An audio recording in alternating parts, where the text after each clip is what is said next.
आप सभी छात्रों का स्वागत है।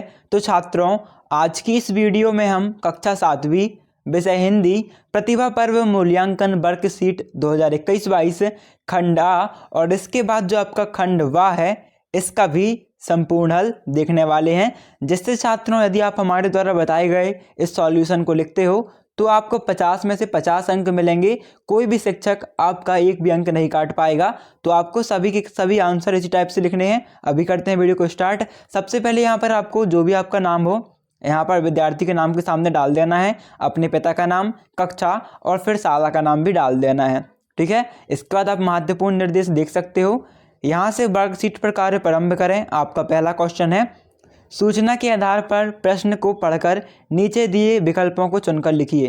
तो एक सूचना है, सड़क सुरक्षा के लिए प्रतिज्ञा लें, मतलब सड़क सुरक्षा के ऊपर एक सूचना है। ठीक है। इसमें हम क्वेश्चन देखते हैं। आपका पहला क्वेश्चन है, दी गई निर्देश सूचनाएं किससे संबंधित हैं? तो इसमें आपको उत्तर डालना है सड़कों पर होने वाली दुर्घटनाओं से। ठीक है, बिल्कुल सही उत्तर है। आपको बिना सोचे समझे इस उत्तर को लिख देना है। दूसरा प्रश्न है, यातायात नियमों का पालन क्यों करना चाहिए? तो उत्तर डालना है दुर्घटनाओं से बचने के लिए। थर्ड क्वेश्चन है, सड़क सुरक्षा सप्ताह के लिए निर्देश किसने जारी किए? तो उत्तर में आएगा आपका बी, परिवहन विभाग ने। ठीक है। इसके बाद आपका चौथा प्रश्न है, सड़क सुरक्षा नहीं केवल नारा, इस पंक्ति की दूसरी उचित पंक्ति क्या होगी? तो इसमें आपको उत्तर डालना है यह तो है संकल्प हमारा। फिर आपका पांचवा प्रश्न है, दुपहिया वाहन कौन सा है? तो इसमें आपको उत्तर लिख देना है मोटरसाइकिल। कौन सा है दुपहिया वाहन? मोटरसाइकिल। ठीक है। इसके बाद जो आपका अगला क्वेश्चन है उस पर आपको एक पोस्टर दिखाया गया है, जल है तो कल है ना। जल को बचाने के बारे में बात कही गई है।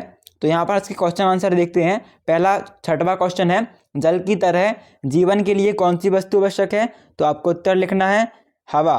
ठीक है। सातवां प्रश्न है, दिए गए पोस्टर के संदेश को स्पष्ट करने के लिए कौन कौन सी पंक्ति उचित है? तो आपको उत्तर डालना है सी, संरक्षित जल सुरक्षित कल, है ना। फिर इसके बाद आपका आठवां प्रश्न है, जल को संरक्षित करने संबंधी वाक्य के लिए किस शब्द को किया शब्द के रूप में प्रयोग किया जाता है? तो छात्रों, आपका प्रश्न क्रमांक 8 का उत्तर लिखना है आपको बी, बचाएं। ठीक है। इसके बाद आपका जो अगला क्वेश्चन है 9 से 13 के बीच में, इसमें है रुपए की आत्मकथा। तो आत्मकथा आप खुद से पढ़ लेना। अभी हम क्वेश्चन के आंसर देखते हैं। तो यहाँ पर है, सोचिए और बताइए। प्रश्न 9, जब रुपया प्रचलन में नहीं था तब लेन देन कैसे होता होगा? तो यहाँ पर आपको उत्तर लिखना है, जब रुपया प्रचलन में नहीं था तब लेन देन वस्तुओं के आदान प्रदान से होता था। ठीक है। इसके बाद आपका 10वां प्रश्न है, वर्तमान समय में आपके पास नगद रुपया नहीं हो तो आप स्कूल बस का शुल्क किस माध्यम से चुकाएंगे? तो आपको उत्तर डालना है, वर्तमान समय में हमारे पास अगर नगद रुपया नहीं हो तो हम स्कूल बस का शुल्क ऑनलाइन चुकाएंगे। इसके बाद आपका 11वां प्रश्न है, निम्नलिखित मुहावरों का अर्थ लिखिए। पहला है नाक में दम करना, तो इसके सामने आपको अर्थ लिखना है परेशान करना। दूसरा है कान पकाना, तो इसमें आपको उत्तर डालना है सामने एक ही बात सुनते तंग आना। तीसरा है सीधे मुंह बात ना करना, इसमें आपको सामने डालना है अकड़कर बात करना। कान भरना, इसमें आपको सामने अर्थ लिख देना है कान भरने का अर्थ क्या होगा? चुगली करना। ठीक है। इसके बाद आपका 12वां प्रश्न है, शब्दकोश के अनुसार निम्नलिखित शब्दों को उचित क्रम में लिखिए।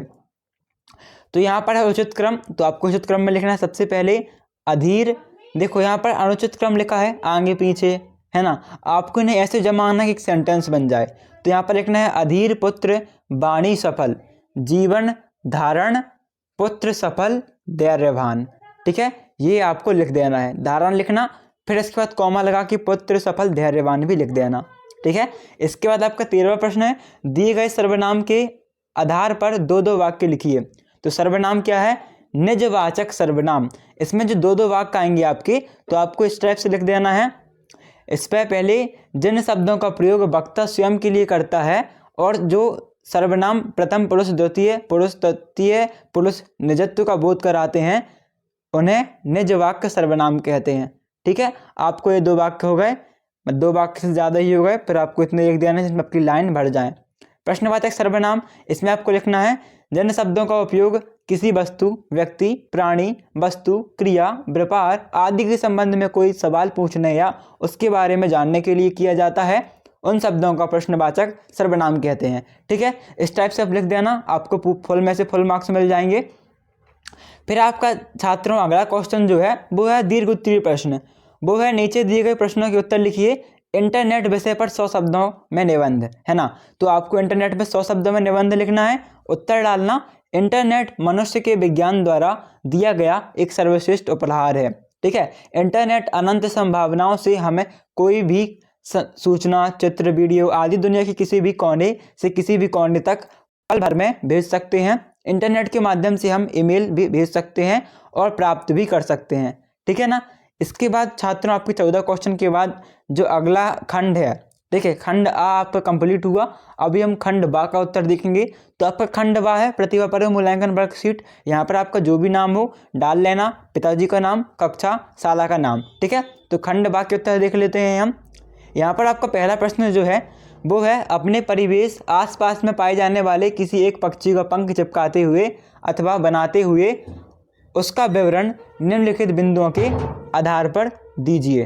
इस पहले प्रश्न में क्या है, मतलब अपने आसपास जो भी पक्षी पाया जाता हो, है ना, उसको एक पंख चिपकाना है या फिर बनाना है ना। तो यहाँ पर कार्य बिंदु है पहला, पक्षी का पंख बनाएं या चिपकाएं। तो आपको चिपकाना नहीं है, चिपकाना गलत बात हो जाएगी। तो आपको यहाँ पर क्या करना है, चित्र बना लेना है। जैसा ही चित्र बना है छात्रों, आपको इसी प्रकार से चित्र बना लेना है जैसे हमने बना दिया यहाँ पर। इसके बाद आपका दूसरा क्वेश्चन है, ठीक है, पहला हो गया हमारा। ठीक है, दूसरा प्रश्न है यहीं पर पक्षी का नाम। तो देखो ये पंख है जिसका हमने चित्र बनाया, इस पे आपको पक्षी का नाम बताना किसका पंख है। तो आपको कौवा लिख देना यहाँ पर। पक्षी का रंग, कौवा का रंग काला होता है तो काला लिख देना। आवास पेड़, और फिर भोजन लिख देना यहाँ पर आप कीड़े मकोड़े, चावल इत्यादि। ठीक है, इसके बाद छात्रों आपका बाक प्रश्न है बया, कठफोड़वा और कोयल की आवाज़ के बारे में जानकारी एकत्रित कर लिखिए। तो बया पक्षी है और कठफोड़वा, कोयल, ये तीनों पक्षी हैं। इसके बाद में आपको जानकारी लिखनी है। तो आपको लिखना है बया पक्षी, डैश कर देना। बया पक्षी को बुनकर पक्षी भी कहा जाता है। आज के समय में यह पक्षी देखना बहुत ही दुर्लभ है। यह पक्षी छोटे तिनकों से अपना घोंसला बनाता है।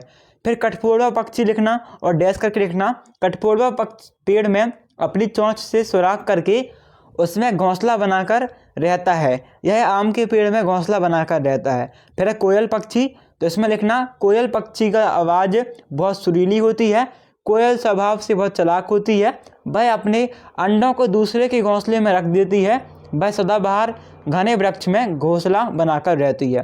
ठीक है, ये आपको लिख देना है इन तीनों के बारे में। इसके बाद आपका प्रश्न क्रमांक 2 है प्रोजेक्ट पे, शब्द पहेली को दिए गए निर्देशों के अनुसार भरिए।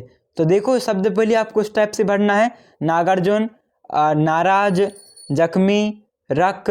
ठीक है, क्योंकि किस टाइप से आपके क्वेश्चन क्या है, पहला गुस्से का भाव है ना। तो यहाँ पर आपका गुस्से का भाव पहले लिखा जाएगा नाराज। ठीक है, ऊपर से नीचे पे। फिर आपका है 2 कविताओं के पाठ के कवि का नाम है, तो यहाँ पर आपका आ जाएगा नागार्जुन, है ना। इसके बाद है आपका तीसरा युद्ध का पर्यायवाची होगा। तो यहाँ पर आपका देखो युद्ध का पर्यायवाची चौथा है, तीसरा है। तो देखो तीसरा हो जाएगा आपका रण।